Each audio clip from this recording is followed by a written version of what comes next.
ശബരിമല നെയ്യ് ക്രമക്കേടിൽ മിൽമയിൽ SIT പരിശോധന. മിൽമ പത്തനംതിട്ട ഡയറിയിൽ പരിശോധന നടത്തിയ അന്വേഷണ സംഘം രേഖകൾ പിടിച്ചെടുത്തിട്ടുണ്ട്. തട്ടിപ്പിൽ മിൽമ ദേവസ്വം ബോർഡ് ഉദ്യോഗസ്ഥർക്കും പങ്കെന്ന് കണ്ടെത്തിയിട്ടുണ്ട്. ചന്തു ചന്ദ്രശേഖർ വാർത്തയുടെ വിശദാംശങ്ങളുമായി തിരുവനന്തപുരത്ത് ചേരുന്നു.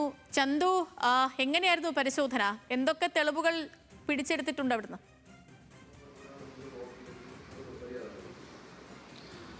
സേതുലക്ഷ്മി, ശബരിമലയിലെ നെയ്ക്രമക്കേടുമായി ബന്ധപ്പെട്ട് പ്രത്യേക അന്വേഷണ സംഘമാണ് പത്തനംതിട്ട ഡയറിയിൽ പരിശോധന നടത്തിയത്. ഈ പരിശോധനയിൽ പല രേഖകളും അവിടെ നിന്ന് പിടിച്ചെടുത്തു എന്നാണ് മനസ്സിലാക്കാൻ കഴിയുന്നത്. പ്രധാനമായും ഈ പത്തനംതിട്ട ഡയറിയിൽ നിന്നും കൊണ്ടുപോയ നെയ്യാണ് ശബരിമലയിൽ എത്തിയപ്പോൾ നിലവാരം കുറഞ്ഞ നെയ്യായി മാറിയത്. അതുകൊണ്ട് തന്നെ വിശദമായ പരിശോധന പത്തനംതിട്ട ഡയറിയുമായി ബന്ധപ്പെട്ട് നടത്താനായിരുന്നു SITയുടെ തീരുമാനം. പത്തനംതിട്ട ഡയറിയുടെ ജനറൽ മാനേജറെ ഇതുമായി ബന്ധപ്പെട്ട് അദ്ദേഹത്തിൻ്റെ മൊഴി രേഖപ്പെടുത്തിയിട്ടുണ്ട്. പല രേഖകളും അവ്യക്തമാണ് എന്നാണ് SITയുടെ പ്രാഥമികമായ ഒരു നിഗമനം. മാത്രമല്ല, കൂടുതൽ നെയ്യ് ശബരിമലയിലേക്ക് വാങ്ങി എന്നതാണ് പ്രാഥമികമായി കണ്ടെത്തിയിരിക്കുന്നത്. 1,50,000 ലിറ്റർ നെയ്യാണ് ശബരിമലയിലേക്ക് വാങ്ങിയത്. പക്ഷേ അതിൽ 19,000-ഓളം ലിറ്റർ നെയ്യ് മാത്രമാണ് ഉപയോഗിച്ചിരിക്കുന്നത്. അപ്പോൾ ഇത്രയും കൂടുതൽ നെയ്യ് എന്തിന് വാങ്ങി എന്നതൊരു പ്രധാനപ്പെട്ട ചോദ്യമാണ്. മാത്രമല്ല, ഈ ഭക്തർ കൊണ്ടുവരുന്ന നെയ്യ് തന്നെ ഉപയോഗിക്കാം എന്നതാണ്. അവർ കൊണ്ടുവരുന്ന നെയ്യ്ക്ക് ഗുണനിലവാരം ഉണ്ട് എന്നും കണ്ടെത്തിയിട്ടുണ്ട്. എന്നാൽ ഗുണനിലവാരം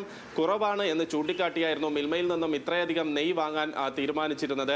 ആ വാദമാണ് ഇപ്പോൾ പൊളിയുന്നത്. ഇതിൽ ഉദ്യോഗസ്ഥർക്കും മിൽമ ഉദ്യോഗസ്ഥർക്കുമുള്ള പങ്കിനെ കുറിച്ചും SIT അന്വേഷിക്കുന്നുണ്ട്. ദേവസ്വം ബോർഡും നേരത്തെ ദേവസ്വം ബോർഡ് ഉദ്യോഗസ്ഥർക്ക് ഇതിൽ പങ്കുണ്ട് എന്ന് ദേവസ്വം വിജിലൻസ് കണ്ടെത്തിയിരുന്നു. ആ റിപ്പോർട്ട് ദേവസ്വം ബോർഡ് അംഗീകരിച്ചിട്ടുമുണ്ട്. എന്നാൽ ഉദ്യോഗസ്ഥരുടെ ഒരു പങ്ക്, ഒരു ദുരൂഹത ഇതുമായി ബന്ധപ്പെട്ട് നിലനിൽക്കുന്നുണ്ട്. ഉദ്യോഗസ്ഥ സംഘത്തിന്റെ ഗൂഢാലോചന ഇതിൽ ഉണ്ടോ എന്ന കാര്യം പരിശോധിക്കും.